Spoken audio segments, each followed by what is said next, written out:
Hey YouTube, and in this video I'm going to be going over the Hobie Pro Angler. This is the 14 and this is the 2012 model.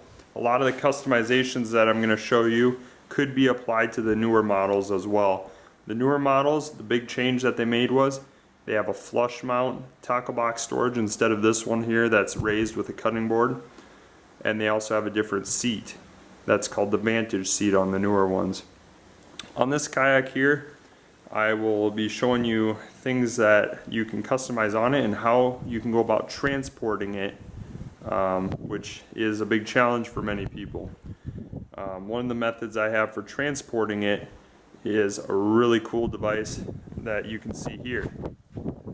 And this here is in the storage position, but I could release the pin right there and slide this whole piece back to right about there, and I would have added length to my truck bed.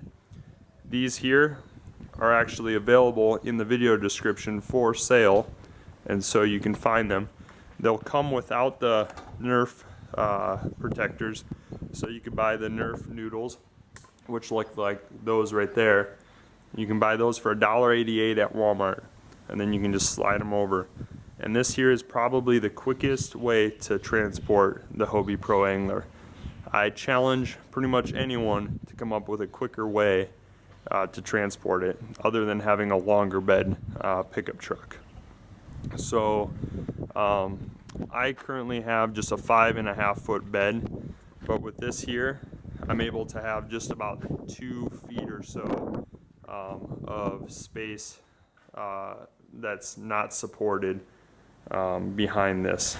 So it's very, very well balanced, and it transports well. And basically what I do is I put a strap around here and put it over the back of the kayak, and then I put a strap that comes through this center hole and straps up to hold the front end in. And I put a noodle here that's split just so that the front end of the kayak wouldn't get scraped in the front of the bed. So that's basically how I transport it, and it's very easy to do with one person. You just lift the front end onto that support there, and you go to the back and you push it in.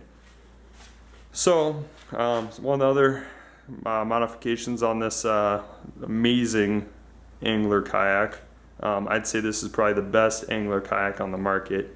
I've had 3 different kayaks for fishing, and this here is just amazing. I would much rather have this than even the ocean kayaks. I know that will probably make a lot of people angry. Ocean kayaks are great kayaks, but I just feel like this at least was the better choice for me. I love the Mirage drive. It goes very, very fast, and I could probably pull a boat. I wouldn't get a lot of raw speed, but I have a lot of towing power, it seems like, with this. Although I do get good speed, but I could actually probably tow my parents' boat using just the Mirage drive. And you can actually see that done on some of the other videos that people have. I bought the cheapest Hobie wheel kit.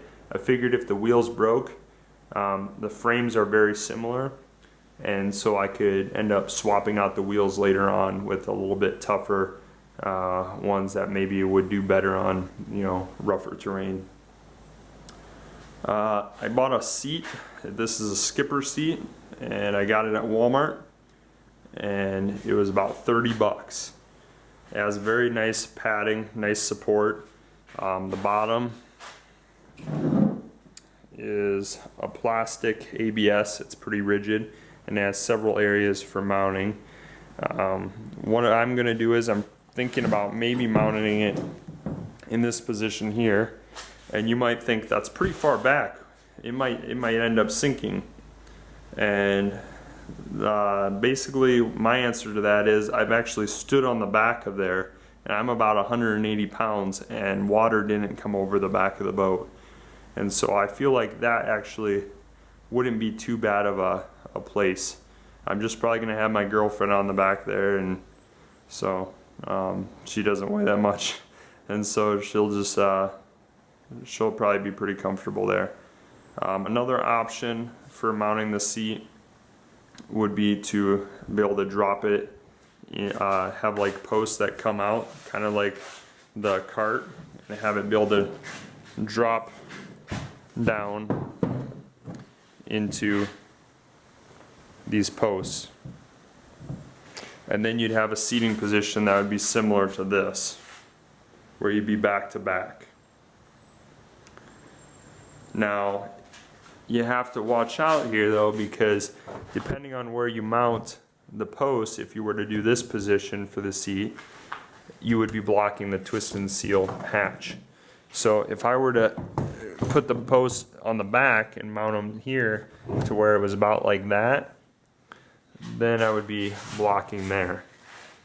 Does that make sense, everyone? So, a couple of options basically for mounting. I think I'm gonna probably do this here and basically get handlebar mounts that mount here and have a bracket that comes up and attaches to right here, and then have a simple strap similar to this that can loop through this eyelet that comes standard and back on itself. And I figure that will secure the seat down well enough that it won't go anywhere when a person's sitting on it. I don't really want to drill into the hull. So any of the modifications that I show on this channel are going to be ones that typically will not require any drilling. I also want to create a GoPro mount, so I'm going to utilize this here mast hole, and I'm going to use a 3/4 inch sanded down PVC pipe. The hole is just a hair smaller than a 3/4 inch PVC. So I'm going to use that and build a rod that comes up a few feet and mount the GoPro on that. Another option would be to use a handlebar mount up on the front and have the GoPro mount to that. So this here is my Hobie Pro Angler 14, and that's the modifications I've done so far, or the ones that I've come up with, and hope you enjoyed that. Some of the other modifications I'm going to have are going to be where you can use PVC to create really awesome multi-rod holders. So they're basically going to slide into the mounts right here and here, and it'll be kind of like a U-shaped mount with PVC, and then there's going to be little T's in there that the rods can slide into. That's kind of what I've come up with. So I hope you enjoyed this, and have a great day.